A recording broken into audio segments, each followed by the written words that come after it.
नमस्कार दोस्तों, मैं योगेश शर्मा स्वागत करता हूं आपके अपने YouTube चैनल रियल मैथ्स में। दोस्तों, हमने पार्ट 1 कर लिया है यूपीएसआई का, अब पार्ट 2 है, ठीक है।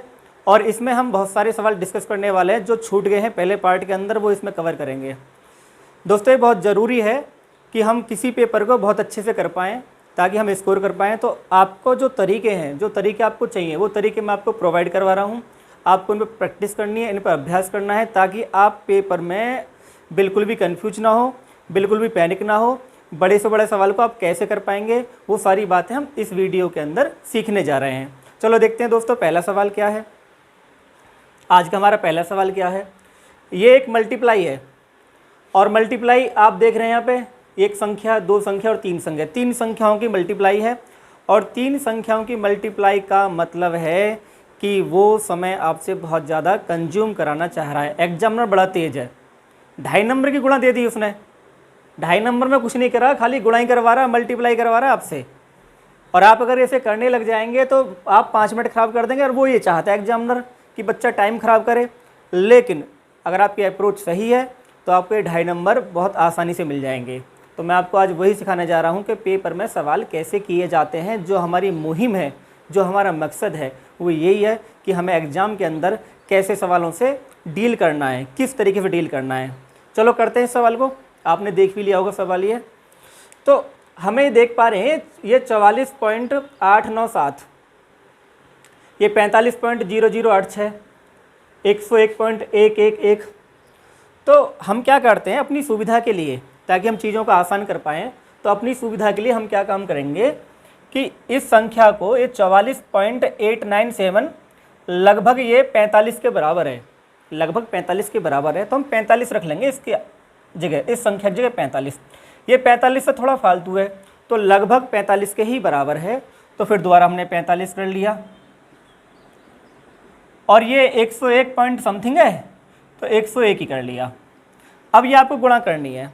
लेकिन आप ये देख पा रहे हैं कि ये संख्या 45 है, ये 45 है, 45 का वर्ग हो गया, स्क्वायर हो गया। और हम ये बात जानते हैं कि 45 का स्क्वायर की ट्रिक क्या है। नहीं जानते तो सीख लेंगे। जिन संख्याओं के अंत में 5 होगा, जिन संख्याओं के अंत में 5 होगा तो पहले 5 का वर्ग कर देना है, 25 आ गया। अब बचा क्या, 4। अब इस जो अंक है यहाँ पे, जो 4 लिखा हुआ है, इससे 1 बढ़ाकर इसमें गुणा कर देनी है। यानी 4 से 1 बड़ा क्या होता है, 5। और 5 चौक 20 कर देना है और इधर लिख देना है। तो 45 का वर्ग हो गया 20 25, 2025 हो गया। यहाँ तक बात क्लियर होगी। तो हमने इन दोनों की गुणा कर ली है, ये 2025 आ चुका है। अब गुणा किसकी करनी है, 101 की। अब 101 को आप कुछ इस तरह से लिख पाएंगे, 2025 गुणा 100 + 1। जब आप 100 की गुणा करेंगे तो 2025 2 0 प्लस, अब आप इनको ऐड कर दो। जब आप ऐड करोगे तो कुछ इस तरह से ऐड करोगे,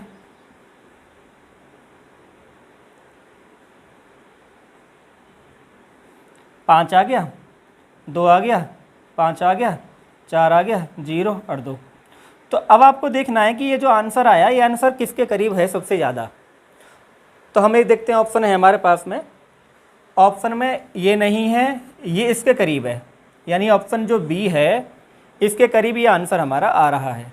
तो हम ये कह पाएंगे कि हमारा जो आंसर है वो ऑप्शन बी है। यानी हमने थोड़ा सा वैल्यू घटा के ये आंसर लिया है। और जबकि कोई ज़्यादा आंसर में अंतर नहीं है, लेकिन उससे तो अच्छा है कि हम सवाल छोड़ के आए और 2.5 नंबर आ भी गया। तो थोड़ी सी आपको अप्रोच अगर आप सीख जाएंगे तो पेपर में आप कर पाएंगे। और यही हमारा मकसद है। कंसेप्ट आते हैं, गुणा सबको आती है, लेकिन पेपर में नहीं होते बच्चों से। और क्यों नहीं होते, क्योंकि उनकी अप्रोच सही नहीं होती। तो आपको साम दाम दंड भेद कुछ भी अपना कर सवाल करना है। और यही आपको मैं सिखा रहा हूँ। और मेरा मकसद भी यही है, मेरी मुहिम भी है कि जो बच्चे लगातार मेहनत कर रहे हैं, एग्ज़ाम नहीं कर पा रहे, वो एग्ज़ाम को कैसे करेंगे, मैं आपको पेपर सॉल्व करने का मेरा मकसद यही है। अगला सवाल देखते हैं दोस्तों देखते हैं, दूसरा सवाल है हमारा ये। और ये सवाल एवरेज टॉपिक का है। इस सवाल को एक बार रीड कर लेते हैं, क्या लिखा हुआ सवाल में। एक छात्रावास में 50 विद्यार्थी हैं। अगर छात्रों की संख्या में 10 की वृद्धि होती है तो रखरखाव खर्च में 40 रुपये पर डे का बढ़ जाता है, जबकि प्रति व्यक्ति औसत रखरखाव खर्च में 4 रुपये की कमी आ जाती है। छात्रावास का प्रतिदिन मूल रखरखाव खर्च कितना है?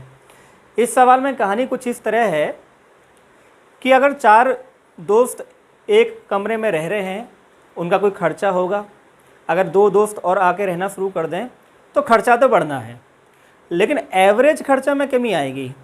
ये बात हम समझते हैं अच्छी तरीके से। जब लोगों की संख्या बढ़ती है, गैदरिंग बढ़ती है, तो खर्चा तो बढ़ना है। खर्चा यहाँ भी बढ़ रहा है, लेकिन अब प्रत्येक व्यक्ति पर खर्चे में कमी आएगी, यानी औसत में कमी आएगी। और हम कहते भी हैं कि जब ज़्यादा लोग होते हैं तो खर्चा जो औसत होता है वो कम हो जाता है, लेकिन ओवरऑल बढ़ेगा। यही कुछ कहानी इस सवाल के अंदर है। तो हमें क्या मानना है कि वे एक छात्रावास में 50 विद्यार्थी हैं और एक व्यक्ति का खर्चा, अगर एक व्यक्ति का जो खर्चा है वो अगर x रुपये है तो कुल खर्चा 50 गुणा x होगा। हम कर लेते हैं सवाल को कि माना एक व्यक्ति का खर्चा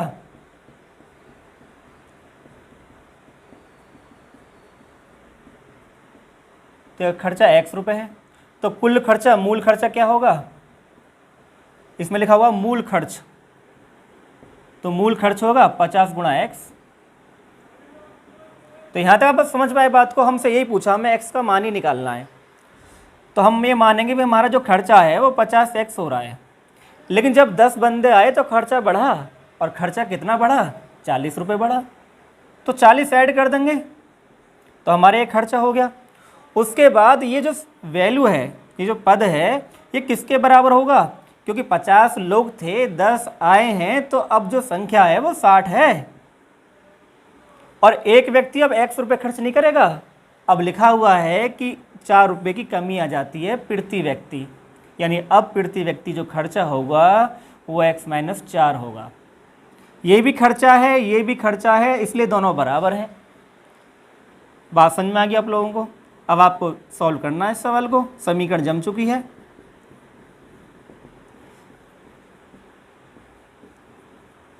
x वालों को एक साइड कर लेंगे। आपने इसको इधर लिया है, आप इसको इधर लिया है, तो 240 + 40, तो 10x बराबर 280। तो 10x बराबर 280, तो x का मान आ जाएगा 28। आपसे मूल खर्चा पूछा है, तो 50 गुणा 28, 0 5 8 40, तो 14 से इसका आंसर आ गया। तो ये भी सवाल है, थोड़ा सा आपको अंडरस्टैंडिंग चाहिए सवाल के अंदर कि भी समीकरण कैसे जमानी है। तो एवरेज का सवाल था, मैं उम्मीद कर रहा हूँ समझ में आ रहा होगा। तीसरा सवाल देखते हैं। तीसरा सवाल है हमारा, सवाल को पढ़ लेते हैं। k का मान ज्ञात करें जो 5, 12, 29 और 57 में से प्रत्येक से जोड़ा जाना चाहिए ताकि वे समानुपात में रहें। तो हमें क्या करना, हमें एक ऐसा मान चाहिए, एक ऐसी वैल्यू चाहिए कि जो इन संख्याओं को समानुपात में बना दे। समानुपात का सीधा सा मतलब है कि जो अनुपात हैं वो समान हों। मैं आपको समझाता हूँ क्या ये सवाल कहना चाहता है कि ये 5 है, ये 12 है, इसमें आप k जोड़ो। कह रहा कि प्रत्येक में k जोड़ो, बराबर इधर 29 है और इधर 57 है, इधर भी आप k जोड़ दो। अब आपको k का मान चाहिए, तो एक तो तरीका ये है कि हम क्रॉस गुणा कर दें और द्विघात समीकरण बनाकर k का मान निकाल लें, लेकिन ये इसमें टाइम लगेगा सवाल को करने में। तो फिर दूसरा तरीका ये बचता है कि हम ऑप्शन पे चले जाएं और ऑप्शन की वैल्यू पुट कर दें। मैं आपको एक ऑप्शन पुट करके दिखाता हूँ। जैसे मान लो आपको 5 रखना है, तो 5 को आप कैसे करेंगे? 5 + 5, 12 + 5 बराबर 29 + 5 और 57 + 5। तो 5 और 5 10 हो गया, 12 5 17 हो गया, 29 और 5 34 हो गया, 57 और 5 62 हो गया। क्या ये दोनों बराबर हैं या बराबर हो सकते हैं? ज़्यादा आप इसे 2 से काट लोगे और 31 से काट लोगे, तो ये बराबर नहीं है, ये बराबर नहीं है। तो इससे हम समझ पाए कि k का मान ये नहीं है। अब आपको हर बार ये नहीं करना कि आप हर बार चेक करेंगे, इस तरह से वैल्यू पुट करेंगे। आपको क्या काम करना है, बाई ऑप्शन आप ऑरल ही पुट कर पाएंगे। मेरी बात आप समझ पा रहे हैं कि आप ऑप्शन का प्रयोग करें और बाई ऑप्शन ऑरल ही आप पुट कर दें। आपको कैलकुलेशन करने की ज़रूरत नहीं है। मैं आपको दिखाता हूँ कैसे करेंगे। देखो, 5 तो इसका आंसर नहीं हो सकता ना, 5 को आप कैंसिल कर दो, आपको रखना 4, तो 5 4 9 और 12 4 16, 29 4 33। तो आप ये जानते हैं कि 33 है और 57 और 4 61, तो इनमें 9/12 और 33/61 ये बराबर नहीं हो पाएंगे। वैसे भी इनमें कुछ कॉमन नहीं है बराबर करने के लिए, आप जानते हैं 5 4 9 है, इधर 33 बना हुआ, तो 9 33 का कोई संबंध नहीं बन पाता, तो ये भी नहीं है। आप 5 2 7 करें, 5 2 7, 12 2 14, देखो ये 57 2 59 है, तो 59 से 14 कैसे बनेगा, मतलब नहीं है, नहीं 7 बन सकता, 59 तो कटता ही नहीं है, तो ये भी इसका आंसर नहीं है। ये चीज़ें हम प्रैक्टिस से कर सकते हैं बहुत आराम से। जब हमने 3 काट दिए तो चौथे का उत्तर होना ज़रूरी है, लेकिन फिर भी मैं आपको एक बार चेक कर दे रहा हूँ चौथा आंसर कैसे बनेगा। तो 5 और 3 8 और 12 और 3 15, 29 और 3 57 और 3, तो 5 और 3 8, 12 3 15, 29 और 3 32 और 57 और 3 60। आप इसे 4 से काट लो, 4 8 32, 4 से 15 बार, तो आप ये देख पा रहे हैं कि दोनों बराबर हो गए। और यही समानुपात होता है कि जब 2 का अनुपात इन 2 के अनुपात के बराबर है तो हम इसको ही क्या कहते हैं, समानुपात कहते हैं। तो आपको ये क्लियर हो गया होगा समानुपात क्या है। अगले सवाल पर बढ़ते हैं।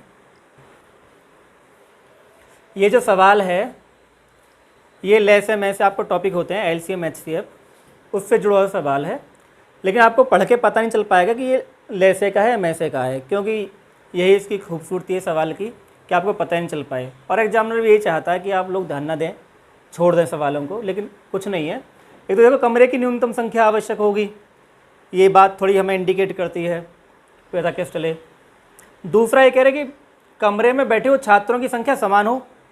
अब चीज़ों को समान करने का मतलब है आपको में से चाहिए, नहीं आप समान नहीं कर पाएंगे भी। आप चाहते हैं कि बराबर बराबर हो जाए, तो बराबर बराबर कब होगा, जब आपको में से आता हो। में से ही तो होता है जो चीज़ों को बराबर करता है। अब ये कह रहे हैं कि सेक्शन बने हुए हैं A1 A2 और B1, और छात्रों की संख्या एक में 72 है, एक में 96, 144 है। अब ज़्यादा छात्र हैं, प्रधानाचार्य चाहते हैं कि कमरा बन जाए और प्रत्येक कमरे में बराबर छात्र आएँ और सेक्शन भी अलग अलग हो। और 72 है तो 72 के जो बच्चे हैं वो अपने सेक्शन में रहें, 96 बच्चे अपने सेक्शन में रहें और 144 भी अपने सेक्शन में रहें। तो पूछा है भाई कमरों की जो न्यूनतम संख्या वो क्या होगी। तो हमें पहले क्या करना, चीज़ों को बराबर करना है, और जब बराबर करते हैं हम चीज़ों को तो में से लेते हैं। ठीक है जी, तो देखते हैं सवाल क्या कहता है। 72 है, 96 है और 144 है। तो आप चाहते हैं कि हर कमरे में बराबर बच्चे हों, तो आप इनका में से ले लो। तो में से तो आप नॉर्मल छोटी संख्या है, कोई बड़ी संख्या तो है नहीं कि में से लेने में समस्या बन रही है। इनका में से आप लेंगे तो कोई दिक्कत हो जाएगी। आप जानते हैं कि इन दोनों का आप अंतर ले लो, 6 में से दोगे 4, 9 में 7 गए 2, आप इन दोनों का अंतर ले लो, 48 आ गया। अब देखो 24 और 48 का अंतर भी 24 है, अंतर भी कट रहा है 24 से, और ये संख्या भी कट रही है भाई। 24 3 72, 24 चौका 96 और 24 छक्का 144। तो जब संख्या कट रही है तो हमारा में से 24 होगा, 48 से तो नहीं कटेंगी। है बात क्लियर होगी कि में से के लेने का तरीका क्या है। अंतर से आप में से ले सकते हैं, गुणनखंड विधि भी होती है, भाग विधि भी होती है, आप में से ले सकते हैं। तो आप ये समझ के जो में से आया है वो 24 आया है, यानी प्रत्येक कमरे में 24 बच्चे बैठेंगे। अब इन 72 बच्चों के लिए कितने कमरे चाहिए भाई, तो 72/24 कर देंगे, तो 3 कमरे 3 बच्चों के लिए चाहिए, प्लस ये जो 96 बच्चे हैं ये भी तो बैठेंगे, इनको भी कमरा चाहिए, तो इनको 4 कमरे मिलेंगे भाई। और ये जो 144 है इनको भी अगर आप बैठाओगे तो ये 6 के हिसाब से बैठेंगे। कुल मिलाकर जो हमारे कमरे आए हैं 13 आए हैं। तो ये जो सवाल है कुछ खास भी नहीं था, आपकी सोच और समझ इस सवाल को बड़े आराम से कर पाएगी। तो हमने ऑप्शन हमारा डी इसका उत्तर हो गया। उम्मीद कर रहा हूँ आपको क्लियर हो रहा होगा। अगले सवाल की ओर बढ़ते हैं। ये बेहतरीन जानदार शानदार मेंसुरेशन का सवाल है जो आपके सामने है। अगर आप इसको पढ़ेंगे एक बार तो दिल खुश हो जाएगा आप सभी का। एक बार पढ़ लेते हैं, दिल खुश करते हैं आपका। ये कह रहा है एक बंदा है जिसका नाम भी बड़ा अंग्रेज टाइप का है, चीथू, ने एक घर के निर्माण के लिए एक प्लॉट खरीदा। उसकी जो माप है 49 मीटर गुणा 46 मीटर है, आयताकार है, और फिर बोल रहे हैं कि भाई 7 मीटर का कुआं भी खोदा है उसने, 7 मीटर का कुआं, 7 मीटर अर्धव्यास, सॉरी 7 मीटर अर्धव्यास और 40 मीटर गहराई का कुआं खोद दिया। प्लॉट खरीदा, कुआं खोद दिया, बहुत बढ़िया किया उसने। और इस कार्रवाई के दौरान मिट्टी निकलेगी, तो मिट्टी को उसने निकालने के बाद में जो बचा हुआ क्षेत्र था उसे फैला दिया। कह रहे हैं कि मैदान की ऊंचाई में वृद्धि ज्ञात करें। देखो आप ये बात समझ लो कि ये पहला पेपर हम पढ़ रहे हैं 12/12/2017 के शिफ्ट 1 का। आप जब और आगे बढ़ेंगे, मतलब पेपरों में आगे बढ़ेंगे, जब हम स्टडी करेंगे तो कहीं ना कहीं हमें इस टाइप के सवाल ज़रूर मिलेंगे कि वे कुआं बेलनाकार है, ठीक है, एक आयताकार क्षेत्र है उसमें खोदा गया है, इस तरह से चीज़ें हमें मिलने वाली हैं बहुत ज़्यादा। तो हमें ये बात समझनी पड़ेगी कि ये सवाल हमें छोड़ना नहीं है और बहुत आसानी से कर पाएंगे। एक बेहतर अंडरस्टैंडिंग भी होनी चाहिए सवाल को लेकर। करते हैं सवाल को, शुरू करते हैं कि एक आयत हमने बना दिया भाई, ये उसने प्लॉट खरीद लिया है और इसकी माप देखते हैं, ये 49 है और ये 46 है। तो हम इसका एरिया निकाल देंगे। और आयत का एरिया क्या होता है, क्षेत्रफल क्या होता है, लंबाई गुणा चौड़ाई। तो आयत का क्षेत्रफल हो गया भाई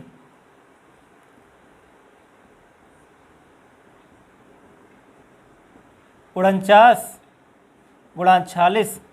आप इसकी गुणा कर लो, जब गुणा करोगे आप तो 22/54 आपका आ जाएगा। गुणा आप चाहे तो वैसे भी कर सकते हैं, 2 अंकों की मल्टीप्लाई की ट्रिक भी होती हैं, आप अलाउ कर फॉलो कर सकते हो इसको। आगे बढ़ते हैं। 22/54 इसका क्षेत्रफल आ चुका है, इसको हम बोलेंगे मीटर स्क्वायर। क्षेत्रफल जो होता है वो मीटर स्क्वायर में होता है, ठीक है जी। उसके बाद में आपने क्या काम करा, इधर एक कुआं को खोद दिया है, कुआं खोद दिया, कुएं से मिट्टी निकलेगी, मिट्टी को आपने इधर फैला दिया, जो जगह बची हुई है, जहाँ जगह बच रही है वो मिट्टी को फैला दिया। पहले तो आपको ये देखना है कि आपने जो मिट्टी है वो कितने क्षेत्र में फैलाई है, आपको ये जानना ज़रूरी है। और उसके लिए आपको ये वाला जो क्षेत्र है, जो सर्किल बना हुआ है, ये जो वृत्त है, आपको इसका क्षेत्र घटाना पड़ेगा। तो जो वृत्त बना हुआ है इसका क्षेत्रफल क्या है, तो वृत्त का क्षेत्रफल क्या होता है, πr²।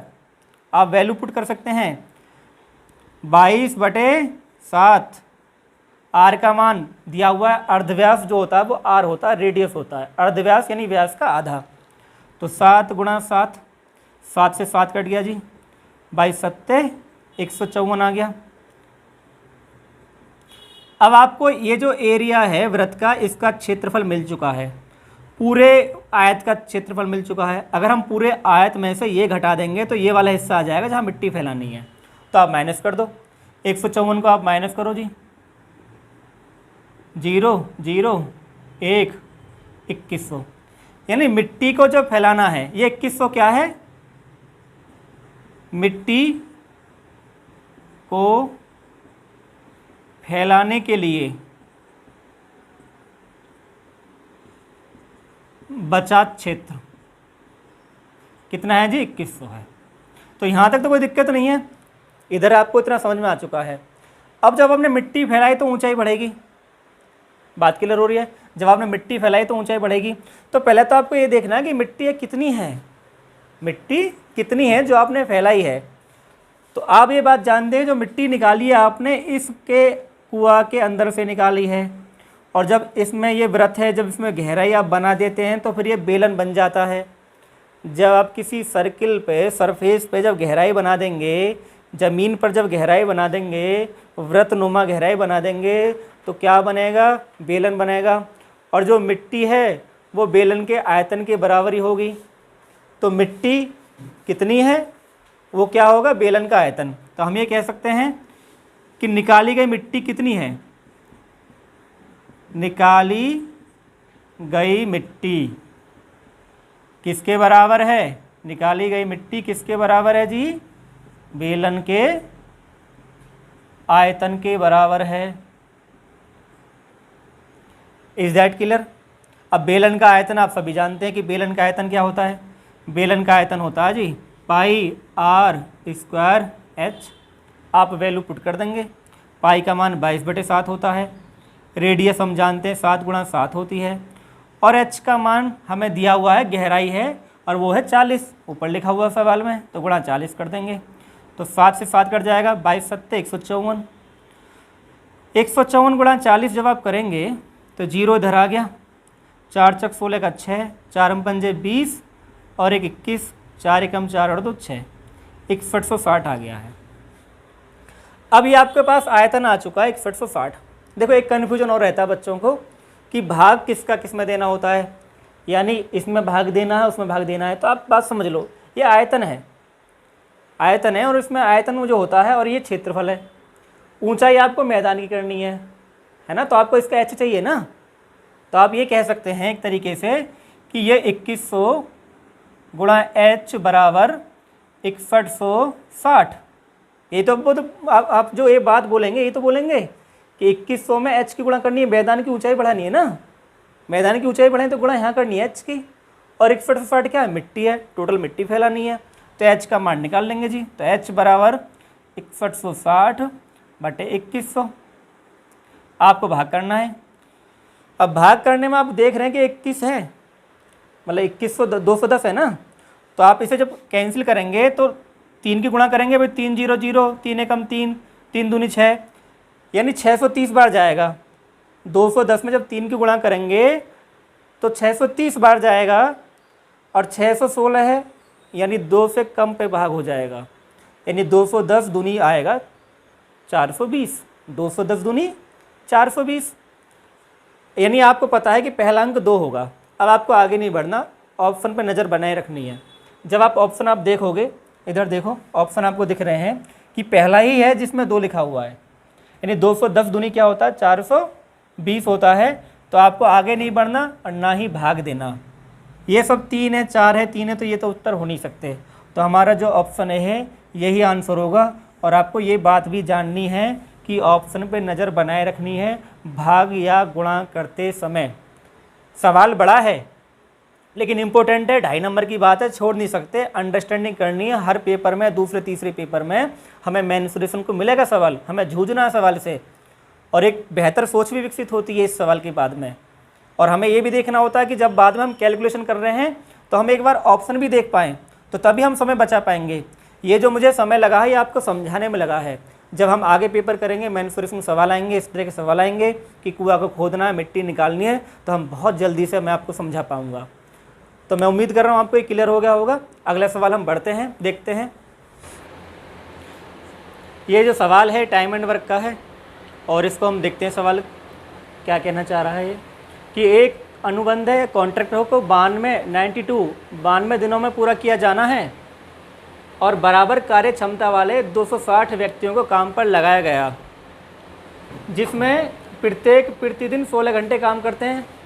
66 दिनों के बाद यह पाया गया कि काम 4/7 भाग पूरा हो गया है, कि काम का 4/7 भाग पूरा हो गया है। पहले से ही काम कर रहे व्यक्तियों की समान कार्य क्षमता वाले कितने अतिरिक्त व्यक्तियों को तैनात किया जाए ताकि काम समय पर पूरा हो जाए, यदि प्रत्येक व्यक्ति अब 18 घंटे काम करता है।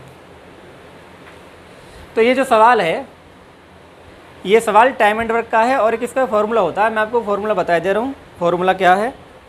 फॉर्मूला है M1 D1 H1 upon W1 बराबर M2 D2 H2 upon W2। ये इसका फॉर्मूला है, ठीक है। आप इस फॉर्मूले के अंदर वैल्यू पुट कर लीजिएगा, और वैल्यू पुट करते समय कुछ बातें ध्यान रखनी है। वो बातें क्या हैं कि जो ठेका है, यानी कॉन्ट्रैक्ट जो ठेका है वो 92 दिनों का है, और 66 दिन बाद चेक करा है। तो हमें देखना है कि हमने काम 66 दिन कर लिया है और कितने दिन और काम करना है ताकि काम समय पर पूरा हो जाए। तो 92 में से अगर 66 घटा देंगे तो 26 आएगा। 26 दिन शेष काम करना है, पहली बात तो ये।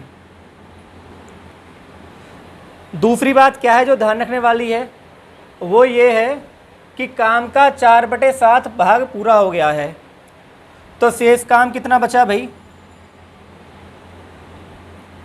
1 में से घटा दो तो 3/7 काम शेष बचा। अब सवाल को आप जमा लोगे। ये M व्यक्ति को डिनोट करता है, D दिन को, H घंटे को कि पर डे का 1 घंटा कितना काम कर रहा है, W काम को। ये सेम प्रोसीजर इधर है, तो आप इसका यूज करें। सवाल बहुत आसान है इसमें कुछ नहीं। M1 कितना दे रखा है आपको, 260 व्यक्ति, आप 260 लिखो। D1 कितना दे रखा, 66 दिन काम करा, ना कि 92 दिन। 92 दिन तो टारगेट था। आपको ये देखना है कि 260 व्यक्तियों ने कितने दिन काम किया, तो 66 दिन के अंदर 4/7 काम हुआ है, जबकि उनकी क्षमता कितनी है, 16 घंटे। तो आप इधर 16 लिख दो बराबर। अब ये कह रहे हैं व्यक्तियों की समान कितने अतिरिक्त व्यक्ति लगाए जाएं, मतलब समान कार्य क्षमता वाले कितने अतिरिक्त व्यक्ति। तो 260 तो पहले से हैं, x और मान लो, तो 260 प्लस x। अब काम को समय पर पूरा करना है, 92 दिन का टारगेट है, 66 दिन हो चुके हैं, तो कितना बचेगा, 92 माइनस 66 बराबर कितना आ गया, 26 आ गया। तो 26 इनकी जो क्षमता है, जो एक क्षमता क्या है, जो एक दिन में काम करते हैं 18 घंटे काम करते हैं, ये एक दिन में 16 घंटे काम करते हैं, तो 18 हो गया जी, बटे काम कितना बचा था, 3/7। आपको क्या करना है, 7 से 7 को उड़ा देना है। अब कैलकुलेशन बाकी है, समीकरण जम चुकी हैं, ठीक है। 7 से 7 को उड़ा देना है। देखो 3 6 18, 6 से कट गया ये 11 बार, 4 चौक 16 बार, 26 से ये 10 बार कट गया है। इधर अब कुछ नहीं बचा है, आप इसकी गुणा कर लो। 11 चौक 44, 44 गुणा 10 440 हो जाएगा, और ये 260 प्लस x हो जाएगा। तो x बराबर 440 माइनस 260, 0 से 0 आ गया, 14 6 के 8, 180 हमारा आंसर है। जो व्यक्ति आए हैं वो 180 आए हैं, और ऑप्शन है ए, ये हमारा आंसर है। तो आप समझ गए, सवाल इन्होंने बड़ा बेसिक बनाया, लैंग्वेज बड़ी बेसिक है, लेकिन सॉल्यूशन मात्र यही है। ये हमें जानकारी पहले से ही होनी चाहिए, हमको ये जानकारी पहले से होनी चाहिए कि ये फॉर्मूला कब काम करता है। तो मैं उम्मीद कर रहा हूँ आपको क्लियर हो गया होगा, ठीक है। अगला सवाल देखते हैं। ये जो सवाल है ये ट्रेन टॉपिक का है, ये जो सवाल आप देख रहे हैं ये ट्रेन का है, और इसमें पूछा है कि 72 किलोमीटर प्रति घंटा की चाल है ट्रेन की, और एक मोटरसाइकिल को पार करना है। जो मोटरसाइकिल चाल है वो 54 किलोमीटर प्रति घंटा है, और 1 मिनट में आगे निकल जाती है। तो पूछ रहा ट्रेन की लंबाई मीटर में कितनी होगी। तो आप ये बात जानते हैं कि मोटरसाइकिल हो या कोई भी चीज़ हो, उसकी जो कोई लंबाई नहीं होती, व्यक्ति की, खंभे की, मोटरसाइकिल की कोई लंबाई नहीं होती। और जब ट्रेन इन लोगों को पार करती है, इन चीज़ों को पार करती है, व्यक्ति को पार करती है, खंभे को पार करती है, तो खुद अपनी ही दूरी चलती है। ट्रेन की लंबाई भी एक दूरी होती है, ये जो बात है वो ध्यान रखने योग्य है कि ट्रेन की जो लंबाई है वो खुद दूरी होती है। तो दूरी बराबर क्या होता है, आपसे पूछा भी ट्रेन की लंबाई क्या है, तो दूरी बराबर आप जानते हैं, दूरी बराबर होता है चाल गुणा समय। दूरी बराबर चाल गुणा समय। अब जो चाल है यहाँ दोनों की है, तो किसकी लें चाल हम, जब दोनों की चाल है। तो आप ये बात ध्यान रखो कि जब कोई किसी को पार करता है, तो चालें घट जाती हैं, चालें घट जाती है वो एक दिशा में, हमेशा चालें घट जाती हैं। तो उसको बोलते हैं हम सापेक्ष चाल। क्या कहते हैं हम, सापेक्ष चाल। और सापेक्ष चाल क्या होगी, 72 माइनस के 54 कितना आ गया, 18। आपस में गुणा कर दो, 18 किलोमीटर प्रति घंटा है। किलोमीटर प्रति घंटा को हम बदलते हैं तो 5/18 गुणा करते हैं, हम ये कह देंगे 5 मीटर प्रति सेकंड। 5 मीटर प्रति सेकंड चाल आ गई, सापेक्ष चाल है। आपको ये वैल्यू इधर पुट करनी है। तो 5 मीटर प्रति सेकंड चाल आ चुकी है, और समय कितना ले रही है इसको पार करने में, 1 मिनट, और 1 मिनट का मतलब होता है 60 सेकंड। तो कितना आ गया, 300 मीटर। तो मैंने कहा कि जो दूरी है वो क्या है, ट्रेन की लंबाई ही है। बात आप लोग समझ गए। जब एक दिशा में चलते हैं तो चालें हमें रिड्यूस करनी पड़ती है, माइनस करनी पड़ती है। तो इसलिए 18 किलोमीटर प्रति घंटा आया, क्योंकि 1 मिनट दे रखा था, इसलिए हमने इसे मीटर प्रति सेकंड में बदल लिया है, 5/18 गुणा करके। तो 5 मीटर प्रति सेकंड आया है। अब ये सेकंड में, तो 1 मिनट को भी सेकंड बना लेंगे। तो चाल गुणा समय दूरी होती है, तो दूरी का मतलब ट्रेन की लंबाई, और ट्रेन की लंबाई आ चुकी है। ये ऑप्शन आपका इसमें सी है। अगले सवाल की तरफ देखते हैं। ये सवाल है 4800 रुपये का, 16 से 2/3% का। 0.25% का मान ज्ञात करें। तो का मतलब सिंपल गुणा होता है परसेंट फ्रैक्शन में, तो हम सॉल्व कर लेंगे भाई। 16 सही 2/3% का मतलब क्या होता है, 16 सही 2/3%। तो 16 × 3 48 और 2 50/3। ये परसेंट को जब हटाते हैं तो नीचे 100 आ जाता है। 50 दूनी 100, 1/6 आ गया। ये कहानी समझ में आ गई। ये 0.25 है, 0.25 का मतलब होता है 1/4 और परसेंट है तो इसको हटाओगे तो 100 आएगा, तो 1/400 हो गया। इज़ दैट क्लियर और नॉट? आगे बढ़ते हैं। अब हमें क्या करना है, सवाल को सॉल्व कर लेना है। 4800 रुपये हैं ही हैं, 1/6 गुणा 1/400। 2 0 ये ख़त्म हो चुकी हैं। 6 चौक 24 दूनी 48, 2 इसका आंसर आ चुका है। पहला ऑप्शन इसका उत्तर हो गया।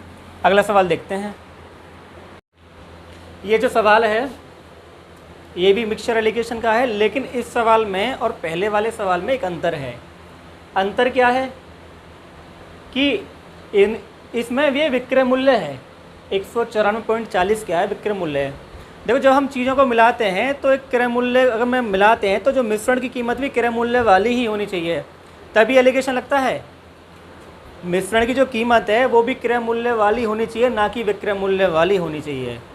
तो हमें ये बात दिख रही है, हम देख पा रहे हैं ये चीज़ें कि जब इसको 194.40 में बेचा गया तो 20% का लाभ हुआ, तो ये 20% के लाभ के साथ कीमत है। तो हमें क्या करना है, हम क्रय मूल्य निकाल लेंगे। तो ये 120 का मान हो गया। 120 का मान कितना है जी, 194.40, तो 100 का मान कितना है, तो 100 की गुणा और 120 का भाग। ये जब 100 की गुणा करेंगे तो पॉइंट हट जाएगा, एक पॉइंट से पॉइंट हट गया, ठीक है। ये हो जाएगा 144 और ये एक जीरो बचेगी क्योंकि 2 जीरो लगेंगे, पॉइंट लग जाएगा। आप 12 का भाग करेंगे तो 12 × 12, ठीक है। 7 बजे 12 × 72 और 12 दूनी 24, 162 आ गया। अब हमें एलिगेशन लगा देना है। एलिगेशन कीमत लिख दो 192, 150 और 162। मैंने फिर कहा बड़ी संख्या में से छोटी संख्या माइनस करनी है। ये 162 है, 150 है, तो 162 में से 150 जब आप माइनस करोगे तो 12 आएगा और 2 में से दोगे 0 आ गया, 9 में से 6 आ गया। 6 दूनी 12, 6 पंजा 30, तो 2:5 आ गया। ऑप्शन ए इसका ठीक है, 2:5। आप समझ पा रहे हैं कि पहले वाले सवाल में इस सवाल में थोड़ा सा अंतर है। तो दोस्तों मैं उम्मीद करता हूँ आपको ये मेरा वीडियो पसंद आया होगा। अगर आपको वीडियो पसंद आया है, आपने चैनल को सब्सक्राइब नहीं किया तो चैनल को सब्सक्राइब करें, लाइक करें और शेयर करें। और जो हमारे सवाल बचे हुए हैं वो पार्ट 3 में आ जाएंगे, बहुत जल्दी आने वाला है पार्ट 3 भी। तब तक आप इस वीडियो और पहली वीडियो को दोनों को देखें और एंजॉय करें और ये जानें कि हम पेपर को कैसे कर पाएंगे अच्छे तरीके से। ठीक है, धन्यवाद दोस्तों।